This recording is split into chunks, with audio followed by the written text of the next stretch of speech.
नमस्कार, आप देख रहे हैं जनसेवक समाचार और मैं हूं पूजा। शारदीय नवरात्रि पर्व मां दुर्गा के 9 रूपों की आराधना का त्यौहार है। इन 9 दिनों में माता के अलग अलग रूपों की पूजा होती है। 9 दिनों तक व्रत रखे जाते हैं। पहले दिन जहां कलश स्थापना की जाती है, वहीं आखिरी दिन कन्या पूजन किया जाता है। नवरात्रि हिंदुओं का महापर्व है। नवरात्रि का अर्थ 9 रातें होता है। इन 9 रातों में 3 देवी पार्वती, लक्ष्मी और सरस्वती के 9 रूपों की पूजा होती है, जिन्हें नवदुर्गा कहते हैं। देवी दुर्गा के 9 स्वरूप हैं शैलपुत्री, ब्रह्मचारिणी, चंद्रघंटा, कुष्मांडा, स्कंद माता, कात्यायनी, कालरात्रि, महागौरी और सिद्धिदात्री। नवरात्रि के पहले दिन शैलपुत्री की पूजा होती है। शैलपुत्री पर्वतराज हिमालय की पुत्री है।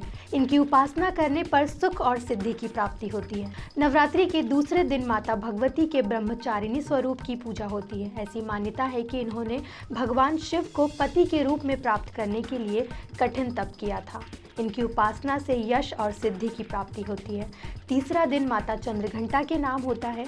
शेर पर सवार मां चंद्रघंटा की उपासना करने पर परेशानियां और मानसिक तनाव से छुटकारा मिलता है।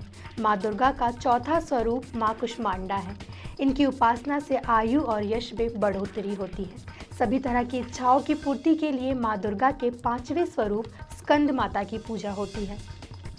नवरात्रि का छठा दिन मां कात्यायनी के नाम होता है। ऐसी मान्यता है कि जिन लड़कियों की शादी नहीं होती है, माता के स्वरूप की पूजा करने पर शादी की अड़चनें दूर हो जाती हैं।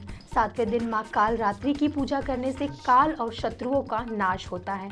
सौभाग्य की प्राप्ति के लिए नवरात्रि के 8वें दिन महागौरी की उपासना की जाती है।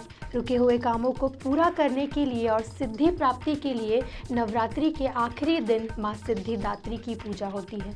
इस तरह 9 दिनों में भक्त मां के अलग अलग स्वरूप की पूजा कर अपने लिए मंगल कामनाएं करते हैं।